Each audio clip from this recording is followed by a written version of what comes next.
shooting this episode of Pipebomb in my basement. Most people already been to my basement. Some know how it is. It's all dark and everything, no lighting and whatnot.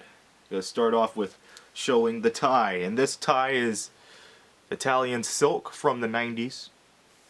Cause everyone knows me. If I wear a suit and tie, I have some wacky suit and tie combinations. Some look smooth, some look unorthodox to some, but this spells out 90 right here. Look at this design. I think it's still a thing of beauty. Everyone knows I can rock any tie. Sometimes I can rock bow ties, sometimes I can't. But anywho, enough about ties. Let's talk about Game 1 of the NBA Finals. We'll go to that and then we'll go to the thought of the day. We're going to keep this episode short for once. Game 1 of the NBA Finals, it was Thursday night. Spurs-Heat, the second year in a row. First time there's been a repeat finals match since 1998, where the Bulls went up against the Jazz in 97, and that year that was mentioned. Game 1 was quite something. Spurs won 110-95, and there was a couple of factors to that.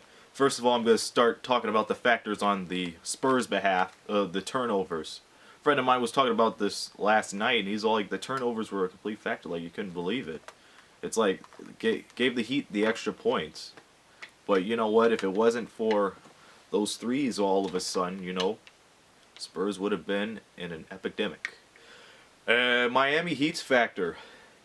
For the sports fans and for everyone know out there, if you haven't heard about the Heat situation, then allow me to reiterate that for you. LeBron James, he suffered leg cramps in the third and fourth quarter, I do believe, before checking himself out for the rest of the game within minutes to go.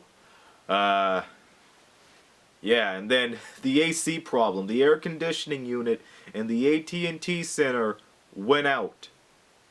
Yeah, it went out. It malfunctioned, which caused the court to be as hot as 90 degrees. So everybody's complaining about the Heat. I remember one specific point where the crowd was saying, beat the Heat, beat the Heat. Now remember, this was in San Antonio. And my predictions is, for most people that know me, I'm a Spurs fan ever since. I lived in San Antonio for 6 years. And, you know, I've seen them evolve to a massive franchise. And it is a franchise that is underrated and needs to be looked upon more. Aside from the Durants and the LeBrons and the Kobes. But my prediction, the Spurs will win it in 5. Now LeBron, he's going to say something about his cramping up or something. He'll be back for Game 2. There is no alibi for a loss like that, and you can't blame it on injuries. You can't blame it on injuries. The thing is, all of us had a chance to play basketball outside in 80, 90, and 100 degree weather. We're mostly used to it, so why can't LeBron be used to it? It's like, is the Heat, ironically, is the Heat LeBron's kryptonite? I don't know.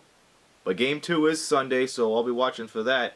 I expect a performance from LeBron like no other, because it's standard LeBron. But I expect a close game, no blowouts. Like I said, Spurs in 5. It's going to be a good series. Spurs are going to win it, I guarantee it. Now, going on with the thought of the day to close things out. I wrote this once, and you know what? Really touched me based on my experiences, so here we go. Remember, you don't really know someone until you see how they really are when they betray, turn on, or break up with you. The ignorance those people display in the aftermath are their true colors. You may think that they're the world to you, they're beautiful, someone to rely on, and awesome. But at the end, there's the ones that are trying to bring you down.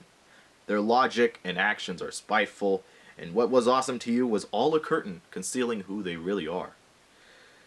Now, I've seen too many of my friends suffer from this, and I've been through it too. Why waste any more time with these people with such obtuse actions? They gave up on you when you didn't give up on them. And for the people that didn't give up on those people that gave up on them, let me tell you something. You guys were, and still are, pure heart for standing up for something that you believe in and you have a passion for. If they try to come back into your life, they'll need to do a lot of convincing before they get on your good side again. And that's the bottom line. Aaron Sanders reminding you, as long as you got a voice, you need to use it.